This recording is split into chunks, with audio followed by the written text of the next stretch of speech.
한국 기독교 목회자 협의회와 GNCOM 리서치라는 기관에서 지난 2017년 12월에 한국인의 종교생활과 신앙의식에 따른 의식조사라는 걸 했어요. 거기에 따르면 놀랍게도 한국교회 개신교 성도들은 60%가 전도를 한 경험이 있고 40%는 전도를 해본 경험이 전혀 없습니다. 이 수치는 천주교는 74%가 전도를 해본 경험이 있고 불교는 77%가 전도를 해본 경험이 있다고 했는데, 놀랍게도 우리가 생각할 때는 개신교가 전도를 더 많이 할 것 같다고 생각을 했지만 오히려 천주교나 불교 신도들이 훨씬 더 전도를 많이 하고 있고 교회에 다니는 사람들이 전도를 덜 하더라라는 사실을 알게 됩니다. 이렇게 전도해 본 경험이 있는 60% 중에 전도를 해가지고 그 사람을 교회에 인도해서 예수 믿게 한 경험이 14%예요. 성공률이 14%란 말이에요. 그 14%의 성공률도 예전에 막 25% 이렇게 된 게 막 떨어져가지고 이제 14%고요. 그렇게 14%의 성공한 사람들 중에 한 사람의 평균 몇 명을 전도했는가 봤더니 2.9명, 그러니까 한 3명 정도 1년에 전도를 했다라고 생각을 합니다. 전도한 사람들이 대부분이 누구냐라고 물어보니까 이웃과 친척이 46.4%, 친구와 선후배가 32.9%, 배우자가 8%, 형제자매가 5.1%, 직장 동료가 3.8%, 부모님이 0.4%. 부모님 전도하는 건 거의 불가능하다고 생각하는 것 같아요. 참고로 이전의 시대 연도에 그걸 봤을 때 중요한 변화가 있었는데요. 형제자매들을 전도하는 게 이전에는 0%였어요. 그런데 5.1%로 높아졌고 직장 동료를 전도하는 건 계속해서 떨어지고 있습니다. 제가 직장 동료는 3.8%밖에 안 된다는데 우리가 생각하는 직장에 같이 있는 사람들을 많이 전도할 것 같지만 거의 안 하더라라는 얘기로 보시면 됩니다. 미국에 인구조사국이 있는데요. 미국 인구조사국이 발표한 2017년 12월 기준의 세계 인구는 76억 명입니다. 그런데 그 중에서 절반가량 되는 30억 명은 한 번도 예수 그리스도의 은혜의 십자가의 대속의 구원의 은혜의 복음을 들어본 적이 없습니다.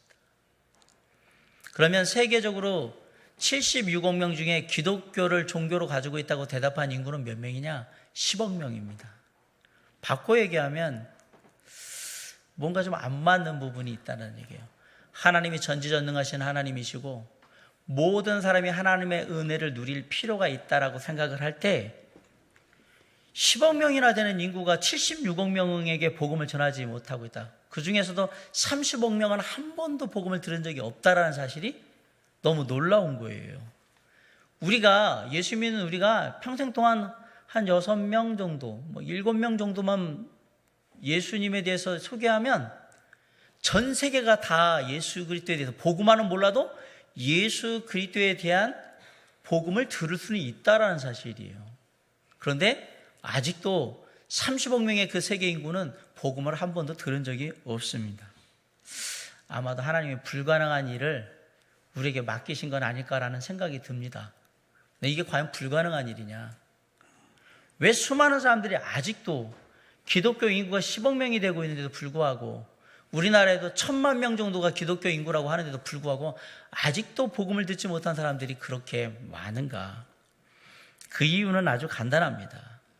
저와 여러분 모두가 온천에 다니며 만민에게 복음을 전파하라는 하나님의 주님의 명령을 진지하게 받아들이고 있지 않기 때문에 그렇습니다. 우리는 내가 중요하다고 생각하는 거에는 시간도 다 투자를 하고요. 돈도 다 투자를 하고요. 열심히 모든 걸 다 해서 다 하려고 합니다. 집을 사는 게 중요하다고 생각을 하잖아요. 그러면 은행에서 기꺼이 대출을 받아요. 그리고 10년 내지 20년 동안을 매달 원금과 이자를 꼬박꼬박 다 냅니다. 왜? 집이 나한테 중요하다고 생각하니까. 한 번도 거르지 않고 잘하는 경우가 많습니다. 한밤중에 아이가 아프다. 그러면 지체 없이 아이를 업고 큰 병원으로 달려갑니다. 아이고 고운하게 사는데 깨는 게 불편하다? 그렇게 얘기하는 부모를 한 번도 본 적이 없고요. 이 아이 업고 와서 큰 병원 가면 응급실에 들어가가지고 치료받는데 병원비 많이 들 텐데 그 걱정하면서 뛰어가는 부모를 본 적이 없을 겁니다. 왜? 이거는 그런 문제가 아니라 아이가 건강하게 가장 중요한 문제이기 때문에 그렇습니다. 모처럼 만에 해외여행을 가요. 그런데 해외여행을 가는데 비행기 시간이 새벽 5시 첫 비행기래요. 그럼 어떻게 할까요? 가보자 했다 그러면 대부분의 사람들이 전날 가까운 곳에 자고 비행장에 공항에 오던지 아니면 당일날 새벽 일찍 일어나가지고 택시 타고 그렇게 오던지 아니면 뭐 가족이나 친구나 뭐 아는 사람을 통해서 그 차 태워다 달라고 그래가지고 그렇게 오던지. 근데 몇 시까지 와야 되느냐? 새벽 5시가 첫 비행기면 공항에 대부분 한 3시 정도면 다 도착이 돼 있을 겁니다. 아이고 잠도 제대로 못 자고 왔네. 아이고 비행기 타오면은 멀미하고 뭐 그럴 텐데 괜찮을까라는 거. 그 다음에 뭐 해외여행을 하면 이렇게 하면 저렇게 하면 돈도 많이 들 테는 그런 것들 걱정 하나도 안 합니다. 왜? 여행을 가서 쉬고 충전받는 게 나한테는 더 중요하다고 생각하기 때문에 그런 불편함, 번거로움, 돈이 드는 거 이런 거 다 감내를 합니다. 자, 만약에 우리가 한 사람이 예수 그리스도를 믿고 구원받는 게 정말 중요한 일이라고 생각한다면 어떻게 할까요?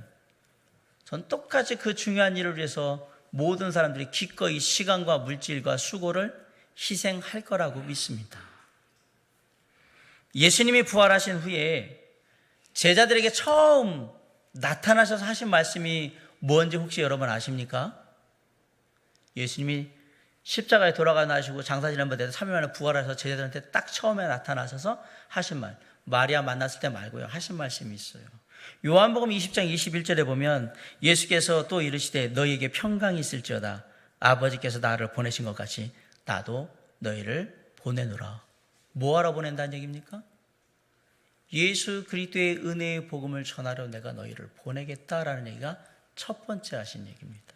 그러면 예수님이 부활하셔서 승천하시기까지 40일간 지상에서 사역을 하셨는데 그때 제자들에게 마지막으로 유언처럼 남기신 말씀이 뭔지 아십니까? 여러분 잘 아실 텐데 이 구절은 뭐 거의 다 외우고 계실 거예요. 그 역시 전도에 관한 말씀입니다. 마태복음 28장 18절로 20절 예수께서 나와 말씀하여 이르시되 하늘과 땅의 모든 권세를 내게 주셨으니 그러므로 너희는 가서 모든 민족을 제자로 삼아 아버지 아들과 성령의 이름으로 침례를 베풀고 내가 너에게 분부한 것을 모든 것을 가르쳐 지키게 하라. 볼지어다 내가 세상 끝날까지 너희와 항상 함께 있으리라 하시니라. 예수님이 부활하신 후에 이 땅에서의 40일간의 지상의 모든 사역을 다 마치시고 승천하실 때 마지막으로 제자들에게 하신 말씀이 무엇인지 혹시 아십니까? 그것도 역시 전도에 대한 말씀입니다. 사도행전 1장 8절로 9절 오직 성령이 너에게 임하시면 너희가 권능을 받고 예루살렘과 온 유다와 사마리아와 땅끝까지 이르러 내 증인이 되리라 하시니라. 이 말씀을 마치시고 그들이 보는 데에 올려져 가시니 구름이 그를 가려 보이지 않게 하더라. 뭘 얘기합니까? 예수님이 우리의 삶에서 가장 우리가 행해야 될 중요한 게 뭐라고 얘기합니까? 전도예요. 복음을 전하는 거. 그거라고 얘기를 하시는 거예요. 믿는 자들이 이제 해야 될 가장 중요한 일이 뭐다? 전도. 오늘 본문은 전도의 모범이라고 얘기할 수 있는 빌립의 이야기를 담고 있습니다. 저는 이 빌립의 이야기를 통해서 우리가 어떤 교훈을 얻어야 되는가 한번 얘기해 보고 싶습니다. 빌립의 전도 이야기가 주는 첫 번째 교훈은요, 삶의 간증으로 전도해야 한다라는 얘기입니다. 원래 빌립은 예수님의 초청을 받고 제자가 되어서 예수님을 따른 사람입니다. 43절에 보면 이튿날 예수께서 갈릴리로 나가려 하시다가 빌립을 만나 이르시되 나를 따르라.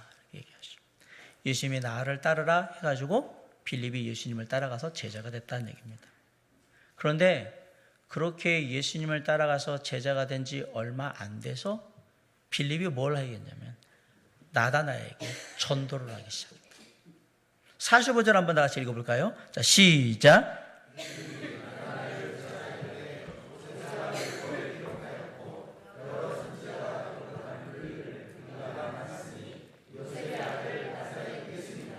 네, 빌립이 친구인 나다나엘에게 지금 전도를 하고 있어요. 사실 그런데 이 빌립은 전도하는 게 여기서만 보여지는 건 아니에요.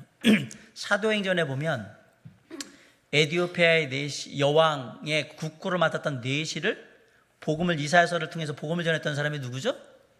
빌립이잖아요. 이 사람이에요. 이 시작이 여기부터 오고 있다는 얘기예요. 빌립이 나다나엘에게 전도를 하고 있다는 얘기는 내가 예수님을 만났는데 내가 예수님을 만나고 그분을 보고 그분의 말씀을 듣고 함께 있다 보니까 나의 삶에 변화가 일어났다. 그런데 이 변화가 너무너무 나에게 소중하고 귀하고 행복하고 나를 은혜롭게 만들어서 친구 나다나엘 너한테도 뭐 해주고 싶다는 얘기예요? 소개해주고 싶다 이 얘기예요. 빌립의 삶에 예수를 만난 간증이 생겼다는 얘기입니다. 사도행전 1장 8절 아까 말씀 보면 오직 성령이 너에게 임하시면 너희가 권능을 받고 예루살렘과 온 유다와 사마리아와 땅끝까지 이르러 내 증인이 되리라 라고 얘기를 했어요. 자, 내 증인이 되리라 라고 했으면 네가 나를 증거해야 한다 라고 얘기하는 거예요. 자, 복음을 전하기 위해서는 두 가지가 반드시 필요한데 첫째는 내 삶에 뭐가 필요하다? 증거가 필요하다는 얘기예요. 내가 예수를 만나서 어떻게 변화되었는지 어떤 삶의 변화들이 있었는지 하는 확실한 증거가 첫 번째로 필요하고 그 증거된 것들을 다른 사람들한테 알려주려고 하는데 때로는 우리의 능력이 부족하니까 반드시 누구의 능력을 힘입으라고 얘기한 거예요?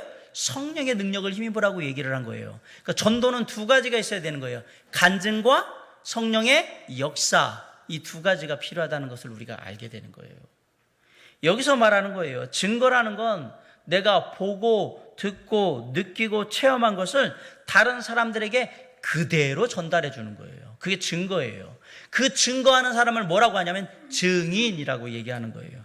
빌립은 예수 그리스도를 만나서 주님을 직접 눈으로 보고 그분의 말씀을 직접 듣고 그리고 그분과 함께하는 가운데서 느꼈던 모든 체험했던 것들을 이제 사람들에게 증거하고 있는 거예요. 쉽게 말하면 빌립의 삶에 예수 그리스도를 통한 개인적인 삶의 간증이 생겼다 이 얘기입니다. 우리가 전도하려면 뭐가 있어야 되느냐? 삶의 간증이 있어야 합니다. 간증이라는 게 뭐냐? 내가 예수 믿기 전에는 어떻게 살았었는데 이러이러한 일로 인해서 내가 예수 그리스도를 알게 되었고 그렇게 예수 그리스도를 알고 내가 믿고 난 다음에 지금 나의 삶은 이런 식으로 이전과 다르게 변해 있습니다. 삶에 대해서 직장에 대해서 일하는 거에 대해서 가족에 대해서 나 자신의 비전에 대해서 모든 것들이 변했습니다. 이게 간증이에요. 물론 사람의 삶의 간증 가운데 드라마틱한 간증이 있으면 그것들이 복음을 전하는데 큰 도움이 될 수도 있어요. 이를테면 내가 암 4기였는데 불치병을 앓고 있다가 예수님 만나고 교회 와서 정말 열심히 기도했는데 나았다. 그래서 이제는 나는 덤으로 인생을 살고 있다. 이런 간증을 하면 또 예수를 전하기도 편하겠지요. 또 이런 혹은 내가 술에 빠져가지고 폐인같이 살았었는데 어느 날 내가 사람 전도를 통해서 교회 가서 예수님 믿고 그리고 그 좋아하던 술 끊고 내가 새 사람 돼서 정말 건실하게 살고 있다. 이러한 간증을 하든지 아니면 예전에 내가 도박 중독에 빠져가지고 가산 다 탕진하고 가족 다 뿔뿔이 흩어지는 그러한 정말 삶에서 자살을 하려고 했는데 가까운 주변의 이웃의 아무개가 나에게 교회 한번 가보자고 얘기해서 교회 왔다가 말씀 듣고 예수님 만나가지고 내가 지금 새 사람이 되어가지고 살고 있다. 도박 끊고 이렇게 살고 있다. 이런 간증을 하든지 아니면 내가 사업을 하다가 쫄딱 망해가지고 인생에 정말 밑바닥을 전전하며 살았는데 내가 누군가의 전도를 통해서 교회에 와서 예수님을 만나고 다시 한번 인생 시작해보자 라는 마음으로 시작했는데 내게 하나님께서 허락할 수 있는 놀라운 기회 가운데 승리해가지고 성공해서 이제 건실한 사업가로 이제 자리를 잡았다. 이런 간증을 하든지 이런 드라마틱한 간증을 하면 예수를 전하기 편할 수 있어요. 그러나 이에 못지않게 평범한 일상에서 느끼는 은혜를 간증해도 얼마든지 예수를 전할 수 있습니다. 내가 죽었다 살아난 간증이 아니어도 예수는 얼마든지 전할 수 있다는 얘기예요. 예전에 내가 교회 다니기 전에는 맨날 걱정 많고 근심 많고 들어오고 스트레스 받아가지고 막 어쩔 줄 모르고 아둥바둥하고 그렇게 살았는데, 내가 교회 와서 예수님 만나고 하나님의 말씀을 깨닫고 나서 지금은 그런 근심 걱정 전혀 거의 안 하고 정말 평안하게 살고 너무너무 행복하다라고 얘기하든지. 이렇게 늘 주일날마다 가서 목사님의 설교를 듣는데 그 말씀이 항상 나한테 뭔가 얘기하는 말씀으로 막 하나님의 말 하시는 말씀으로 막 들려가지고, 때로는 찔림도 있고 때로는 반성도 되고 때로는 도전도 되고 때로는 다짐도 되고 때로는 위로가 되고 때로는 격려가 되고 때로는 정말 감사가 돼서 너무너무 좋다, 내 삶의 말씀을 들으니까 많은 변화가 있어서 정말 좋다라고 하든지, 아니면 교회 가면 항상 나는 잘 모르는데 나 위해서 늘 기도하고 있는 그 성도들이 많아서 그 성도들이 잘 지냈냐고 물어보고 지난 주간 어떻게 했냐고 물어보고 몸은 어떠냐고 물어보고 가족들 잘 지내냐고 물어보는 그런 것들 통해서 정말 나에게 사랑과 관심을 갖고 있는 그런 성도들이 너무너무 많아서 내가 신앙생활을 하는데 너무너무 힘이 되고 행복하다고 얘기를 하든지, 내가 기도회나 금요기도회에 나와서 찬양하고 기도를 하는데 할 때마다 그 기도 제목 하나하나를 하면서 내가 정말 하나님 앞에 이런 모든 마음을 다 누구한테도 말하지 못하는 그런 제목들도 다 얘기하면서 정말 하나님 앞에 찬양하고 기도할 수 있는 그것을 위해서 너무너무 감사하고, 기도할 때마다 뭐 눈물이 나고 너무너무 행복하다, 난 그래서 너무너무 좋다라고 하든지, 내가 교회 다닌 지는 얼마 안 됐지만 내가 부족한 가운데도 하나님 앞에 정말 겸손히 기도할 때 하나님께서 놀랍게 내가 기도한 것들을 들으셔서 너무너무 그 기도의 응답을 인해서 너무너무 감사하고 내가 너무너무 행복하다고 얘기를 하든지, 날마다 예배 드릴 때마다 이름 말도 못하는 찬양하고 기도하고 말씀 듣는 그 순간에 나에게 놀라운 은혜가 임하여서 말할 수 없는 그런 정말 행복함이 있고 힘이 나서 한 주간 시작할 때 너무나도 예배 드리면 힘이 돼서 너무너무 좋다고 얘기를 하든지, 예전에 놀고 먹고 즐기는 일이 되게 좋았는데 이제 신앙생활하고 예수 믿고 다니니까 그런 게 중요한 게 아니라 내가 남은 인생 어떻게 살아야 될지, 어떤 목적을 가지고 살아야 될지, 누구와 함께 해야 될지 그런 의미를 생각하고 사니까 내 인생이 더욱더 가치 있는 삶이 되는 것 같아서 너무너무 행복하다든지, 이러한 평범한 일상에서 느끼는 은혜를 간증해도 얼마든지 예수를 전할 수 있다라는 사실입니다. 뭐 죽었다 살아나야만 예수 전하는 거 아니란 얘기예요. 빌립이 지금 예수님 만나고 나서 친구 나다라한테 올 때 암, 사기, 불집행에서 나은 거 아니고요, 쫄딱 사업 망했다가 다 일어나가지고 부자 된 거 아니고요, 뭐 그냥 갑자기 밑바닥에 있다가 아주 고위층에 가가지고 무슨 뭐 장관하고 뭐 이런 거 아니에요. 전혀 아니에요. 그냥 삶에 그저 그렇게 하루하루 살았는데 예수님이 따라오라 해서 그냥 따라갔는데 그 예수님의 말씀을 듣고 직접 그분과 함께 하니까 자기의 삶의 변화가 일어난 거예요. 야, 너무 좋다. 사는 게 이런 거구나. 이런 모습 속에 살아야 되는구나. 근데 그 너무나도 행복하고 은혜롭고 좋은 마음을 누구에게 알려주고 싶었던 거예요. 그 첫 번째 대상이 누구죠? 나다나엘이에요. 그래서 나다나엘한테 찾아가서 이렇게 얘기하는 거예요. 내가, 너도 알잖아, 이렇게 살지 않았던 사람인데 내가 이렇게 삶이 바뀌었어. 그런데 그렇게 해주신 분이 요셉의 아들 나세렛 예수를 만나고 나서 내가 이렇게 됐어. 근데 내가 보니까 그분이 모세가 율법에 기록하고 여러 선지자가 기록했던 그분이 바로 이분이더구만. 그분이었던 거야. 그분 만나고 내가 삶이 바뀌었다라고 얘기를 한 거예요. 사랑하는 성도 여러분, 누가 전도를 하느냐? 예수 그리스도 만나고 삶의 변화가 있는, 간증거리가 있는 사람이 전도를 하는 겁니다. 전도는 삶의 간증으로 하는 겁니다. 예수 만나고 삶이 변화된 간증이 없는 사람은 전도를 하고 싶어도 할 수가 없고요, 전도를 해도 능력이 없어요. 왜? 변화된 게 없으니까. 없다. 많은 사람들이 생각할 때 전도는 성경 지식을 가지고 성경 공부하고 뭐 교회 좀 다녀서 교회 나름대로 또 물 좀 먹고 그래서 오랜 시간 지나서 뭐 이렇게 익숙해야 전도를 한다고 생각하는데 아니에요. 전도는 예수 만나서 변화된 사람은 다 할 수 있는 거예요. 아멘? 아멘. 아유, 목사님, 제가 교회를 얼마나 다녔다고 사람들한테 예수 얘기를 하겠어요? 저 하나도 제대로 못하고 있는데. 아니요, 당신이 예수를 진짜 만났다면 그 만난 사실만으로도 얼마든지 전도할 수 있다는 사실입니다. 빌립이 예수 만난 지 얼마 지나지 않아서 뭐가 있겠어요? 신앙에 하나밖에 없어요. 내가 예수님을 만나서 변했다, 이 사실밖에 없어요. 그런데 누구한테 와서 얘기하냐면 친구인 나다나엘한테 와서 그 얘기를 하는 거예요. 우리가 빌립을 본받아야 합니다. 내 안에 계신 예수 그리스도를 전하려고 하는 빌립처럼 우리가 정말로 예수 그리스도를 만났다면 우리는 얼마든지 예수 믿지 않는 사람들한테 예수 그리스도를 만나는 것이 얼마나 좋은지, 얼마나 행복한지, 얼마나 소중한지 전할 수 있다라는 사실을 잊지 마시고, 전도는 삶의 간증으로 한다는 것 잊지 않고 삶의 현장에서 예수 그리스도를 전하는 우리 모두가 될 수 있기를 주님의 이름으로 간절히 축원합니다. 전도는 무엇으로 한다? 삶의 간증으로 한다. 제가 말씀드렸습니다. 두 번째는 전도는 어떻게 해야 되느냐? 장애물을 극복하고 하는 겁니다.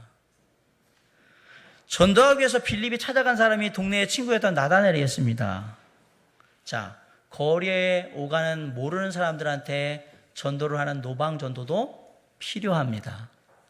그리고 잘 모르는 집이지만 똑똑똑똑 문 때려가지고 예수 믿으세요라고 하면서 집집마다 찾아다니는 방문 전도 혹은 축호 전도 필요합니다. 그러나 전도 중에 가장 효과적이고 효율성이 높은 전도는 뭐냐? 가장 가까운 사람에게 전도하는 관계 전도가 제일 효과적입니다. 빌립은 예수님이 부르셨어요. 그리고 복음을 들었어요. 그는 놀랍게도 그 복음을 들은 다음에 뭐라고 했냐면 전도를 하고 있어요. 빌립이 먼저 나다나엘을 찾아간 겁니다. 빌립과 나다나엘이 우연히 만난 게 아니라 빌립이 누구를 찾아갔어요? 나다나엘을 찾아간 겁니다. 놀랍게도 본문 바로 앞에 있는 41절에 보세요. 41절에 보면 안드레 얘기가 나와요. 40절에 요한의 말을 듣고 예수를 따르는 두 사람 중에 하나는 시몬 베드로의 형제 안드레라. 41절 그가 먼저 자기의 형제 시몬을 찾아 말하되 우리가 메시아를 만났다고. 메시아는 번역하면 그리스도라. 42절 데리고 예수께 오니 예수께서 보시고 이르시되 네가 요한의 아들 시몬이니 장차 게바라 하시니라. 게바는 번역하면 베드로라. 자 보세요. 안드레가 예수님 만나고 나서 뭐 했냐? 전도했어요. 그래서 누구 데려왔냐? 형제 시몬을 데려왔어요. 내가 정말 예수 그리스도를 만났다면, 내가 정말 예수 그리스도를 믿고도 내 삶에 분명한 변화가 일어났다면 그 사람은 제일 먼저 가장 사랑하는 사람한테 예수를 전하려 할 겁니다. 가장 사랑하는 사람한테. 가장 사랑하는 사람이 내 가족이면 가족에게, 친구 중에 있으면 친구에게, 직장에 아주 절친인 동료가 있으면 동료에게 내가 만난 예수님, 가장 귀한 분, 내 삶의 인도자, 구원자 예수를 전할 거란 사실입니다. 그런데 여기에 생각하지 않았던 문제가 발생을 했습니다. 45절을 한번 읽어볼까요? 자, 시작.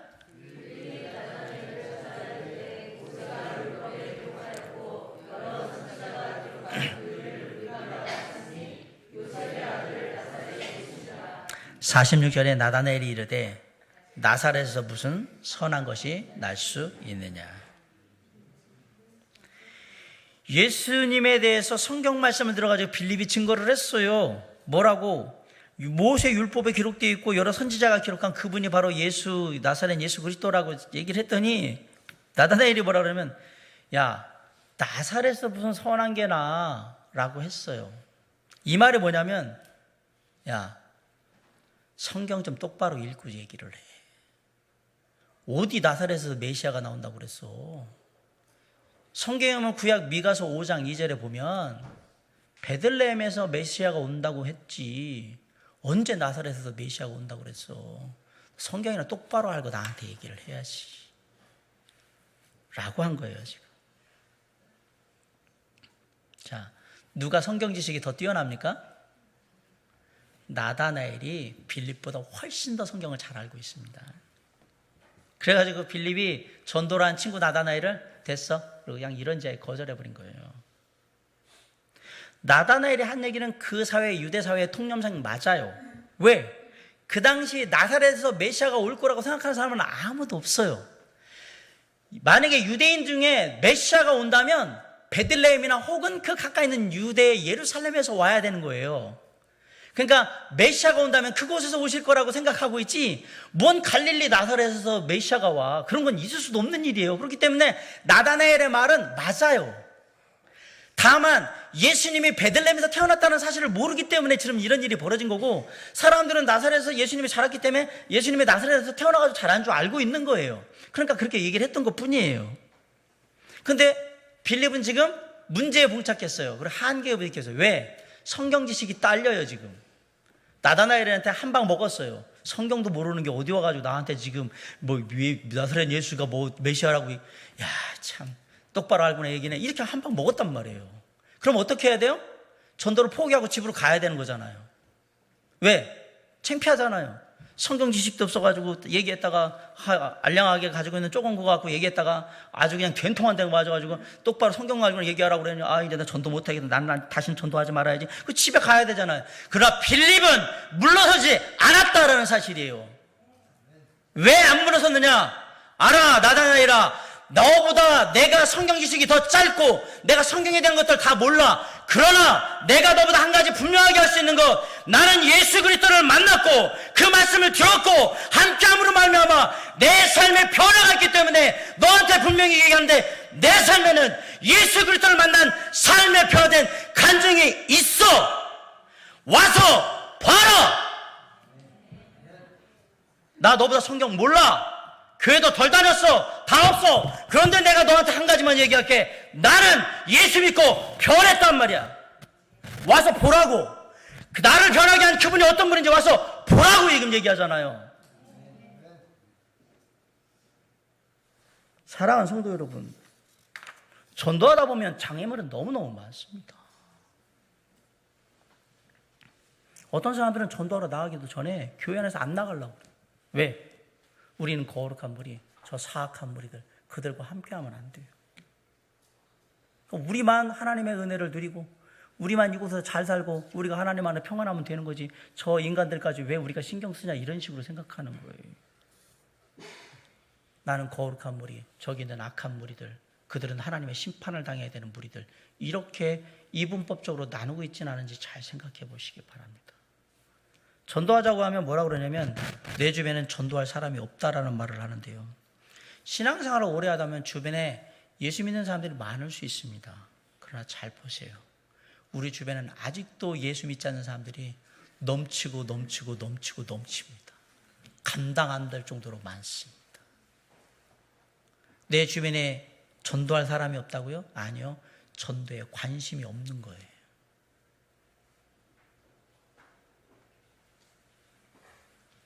우리끼리만 끼리끼리 뭉쳐가지고 우리끼리만 은혜 나누고 우리끼리만 좋자고 주님이 우리를 구원하신 게 아니란 말입니다.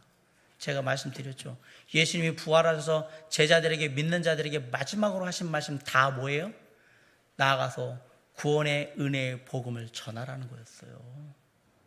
니들만 그 은혜 누리지 말고 사람들한테 얘기해줘라. 믿고 안 믿고는 그들이 할 일이고, 너희는 뭘 해? 때를 얻든지 못 얻든지 전해야죠.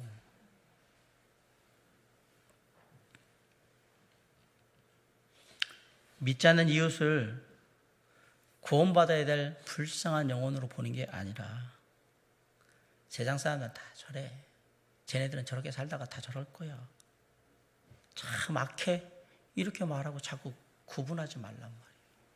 그들도 예수 그리스도가 필요합니다.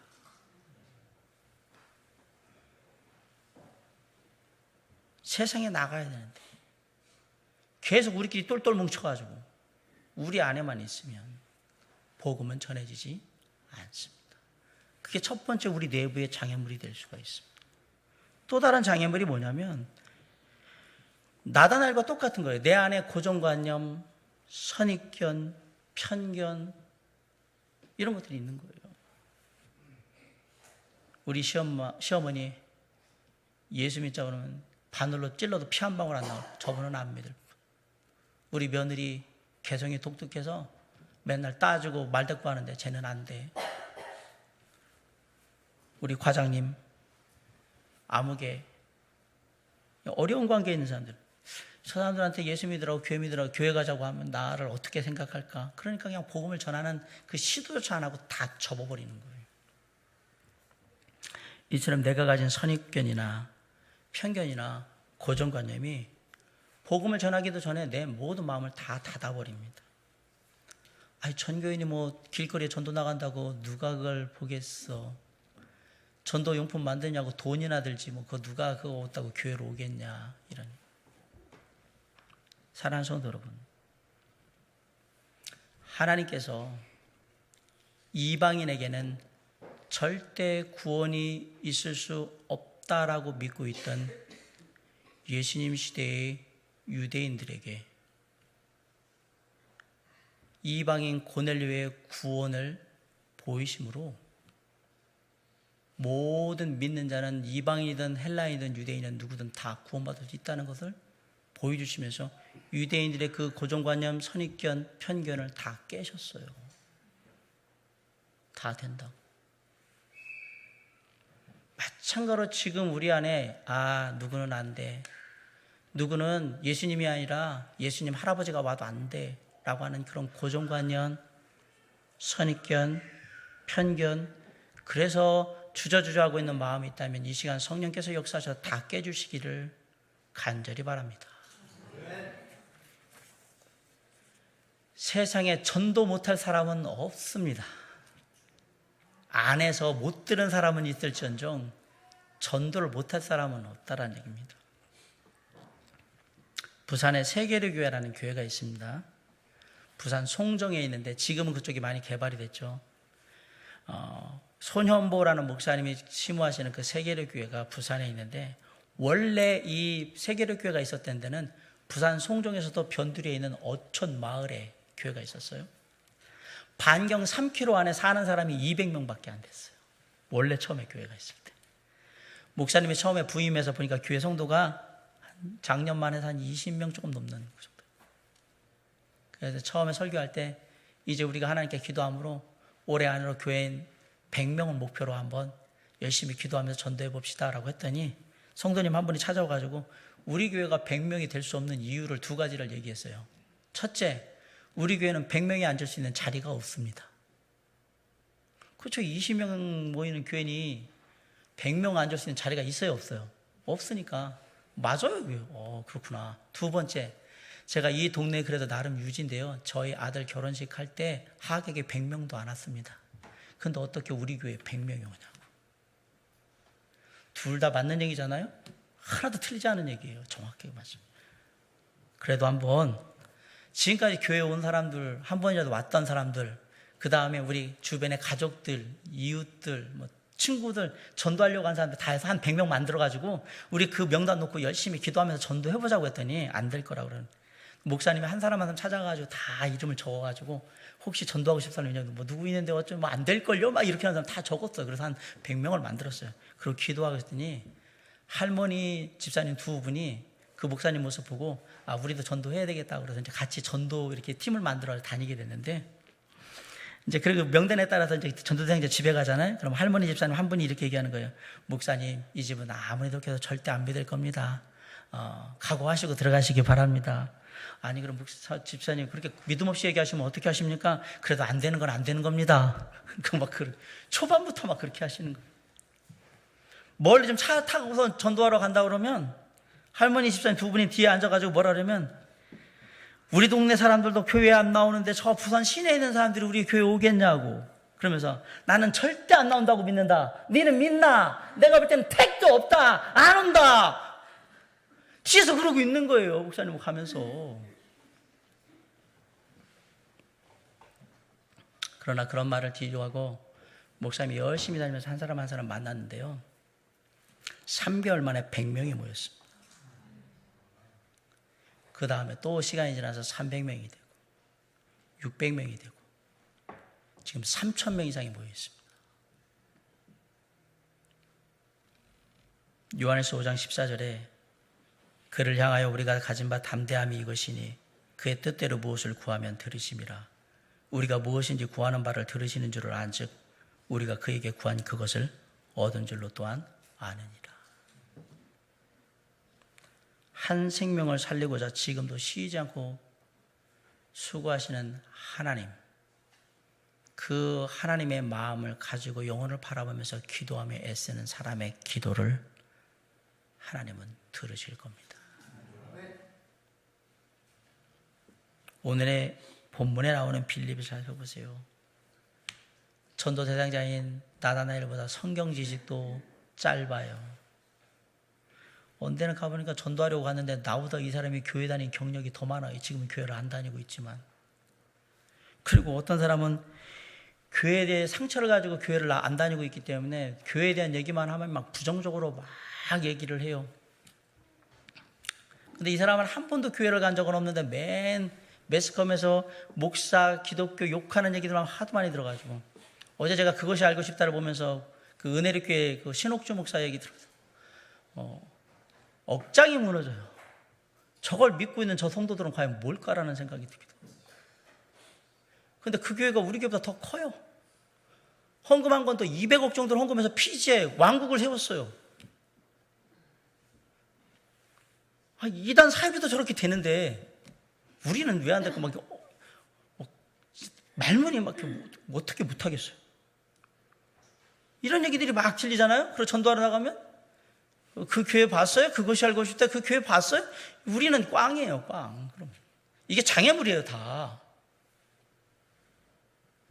자주 만나기 힘든 곳에 있어서 또 복음 전하는 것도 쉽지도 않아. 시간 맞추기도 쉽지도 않아. 또 그러고 열심히 해가지고 또 뭐 시간 맞춰 딱 갔는데 웬 사람이 옆에 오더니 그냥 옆에서 저 복음 전하려고 하면 깐족깐족거리면서 막 그래서 방해를 해. 전도를 하려고 하다 보면 숱한 장애물들이 생깁니다. 제가 얼마 전에 개봉한 안시성이라는 영화를 보시면 당태종 이세민이 이 안시성을 함락시키고 이제 고구려를 정복하기 위해서 오잖아요. 그러니까 안시성에서 양만춘 장군과 안시성에 그 있는 주민들이 목책도 설치하고 돌덩이도 달고 막 화살도 만들고 그다음에 다른 철책도 만들고 끓는 기름 막 뜨거운 물 준비하고 막 그래서 성을 함락시키러 오는 당의 군사들을 막기 위한 갖은 장애물들을 다 만들어 놓습니다. 당태종 이세민이 왔습니다. 그리고 얘기를 합니다. 안시성을 함락하려고 왔는데 장애물이 너무 많아서 힘들겠구나. 그만두고 집으로 돌아가야겠다. 얘들아 돌아가자라고 돌아갑니까? 이세민이 이렇게 얘기합니다. 안시성을 함락할 때까지 끝까지 넘어가라고 얘기합니다. 끝까지 넘어가라고. 네, 맞습니다. 장애물은 피하라고 있는 게 아니라요, 극복하라고 넘어가라고 있는 거예요. 장애물 만나면 이래서 안 되네? 그만해야지. 저래서 안 되네? 그만해야지. 핑계 없는 무덤은 없어요. 장애물은 극복하라고 있는 거예요. 서양 속담에 이런 속담이 있어요. 화살에 맞은 사슴은 언젠가 쓰러진다. 복음의 화살을 계속 쏘세요. 한 번 쏴서 안 쓰러지면 2번 쏘시고, 2번 쏴서 안 쓰러지면 3번 쏘시고, 그래서 고슴도치를 만들어서라도 쓰러뜨리면 되는 거예요. 그게 왜 필요하냐고요? 그가 복음의 화살을 맞고 쓰러지면 하나님의 자녀로 거듭나서 영원한 생명에서 하나님의 은혜 가운데 살게 되니까 그거 하란 말이에요. 로마서 1장 16절에 내가 복음을 부끄러워하지 않으니 이 복음은 모든 믿는 자에게 구원을 주시는 하나님의 능력이 됨이라 라고 했습니다. 자, 내가 예수 그리스도의 십자가의 구원의 은혜의 복음을 부끄러워하지만 않는다면 이 복음은 모든 믿는 자들에게 내가 복음을 전할 전도 대상자들의 장애물을 능히 극복하고 구원을 허락하시는 하나님의 능력이 될 거라고 로마서 1장 16절에 분명히 말씀하셨습니다. 믿으십니까? 믿으십니까? 믿으시기 바랍니다. 나는 못하지만 복음의 능력은 하실 수 있습니다. 그게 전도입니다. 전도는 내가 해서 되는 게 아니에요. 성령이 그 전하는 복음에 임해서 그 능력이 전도를 하는 거예요. 그래서 전도에는 학력이 필요가 없어요. 전도에는 잘 살고 못 사는 게 필요가 없어요. 전도에는 말주변이 필요가 없어요. 전도에는 삶의 간증과 이 마음을 가지고 가는 거예요. 그러면 성령이 임하시는 거예요. 그리고 하는 거예요. 교회 오래 다닌다고, 성경 공부를 많이 했다고, 훈련을 받았다고. 예수 믿고 변화된 나의 삶을 저 사람이 꼭 알았으면 좋겠고, 저 사람도 지금까지 이 삶을 벗어나서 정말 가진 것 없어도, 배운 것 별로 없어도, 지금 내 삶 상황 별로 좋지 않지만 그럼에도 불구하고 예수님을 의지함으로 인해서 평안하고, 그리고 예수님을 의지함으로 말미암아 소망을 갖고 예수님 때문에 순간순간의 행복한 삶을 살았으면 좋겠다라는 그 마음, 내 삶의 간증을 가지고 나가서 전도하는 겁니다. 성경 구절 몇 개 몰라도 상관없습니다. 내 안에 예수 만나고 변화된 간증만 있으면 됩니다. 빌립이 지금 그렇게 가고 있는 거잖아요. 지금 내 주변에는 사랑하는 가족들도 있고, 사랑하는 친구들도 있고, 사랑하는 동료들도 있고, 이웃들도 있고 많습니다. 제가 예전에 그랬죠. 모든 사람은 태어나면 죽음을 향해서 달려간다. 인생은 태어나면 태어나는 순간부터는 다 죽기 위해서 하는 거예요. 살기 위해서 하는 게 아니라 죽기 위해서 하는 거예요. 이해 충분히 되시죠?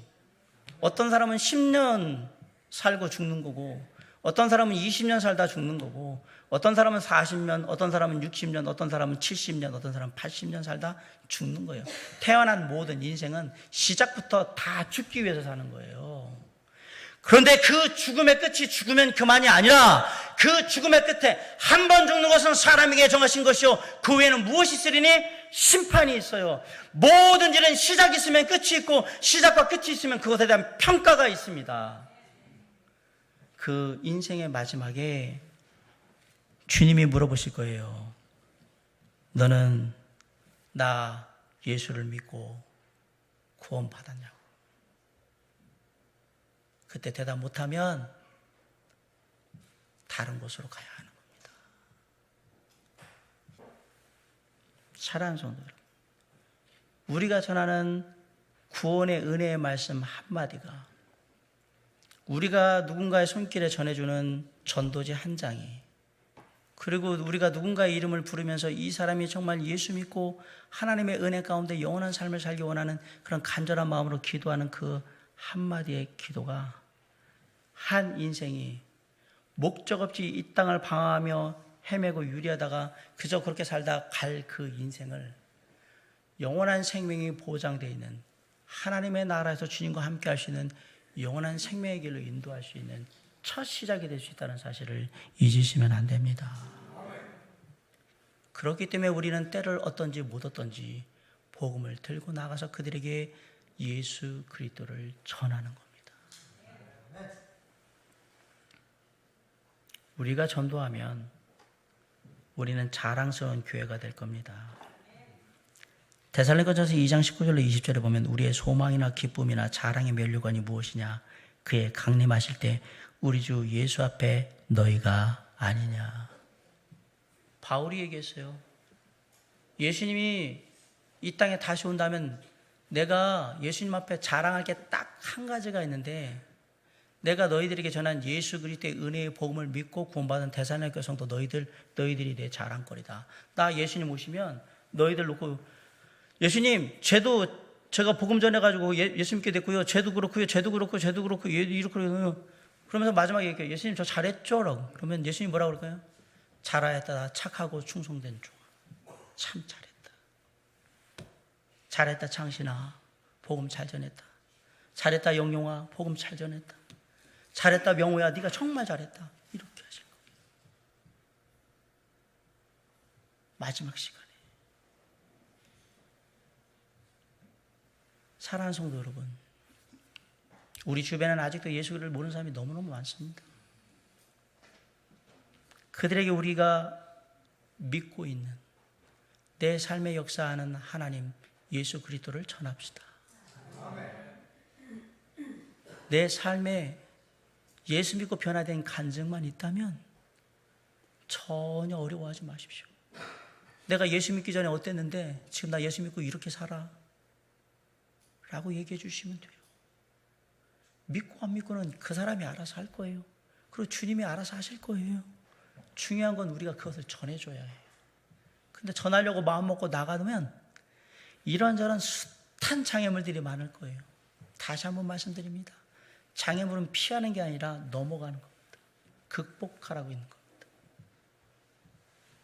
하나님의 성령의 능력을 힘입어서 넘어가시기 바랍니다. 그러면 그 영혼도 영원한 하나님의 은혜의 생명 가운데 거하는 귀한 인생이 되게 될 겁니다. 전도하는 하나님의 자녀, 전도를 힘쓰는 주님의 몸된 교회, 이건 정말 귀하고 자랑스러운 이름을 잊지 마시고, 돌아오는 토요일 날 저희들이 가을음악회를 하지만 그 가을음악회는 이 예수 그리스도의 은혜의 복음을 전하기 위한 하나의 통로인 겁니다.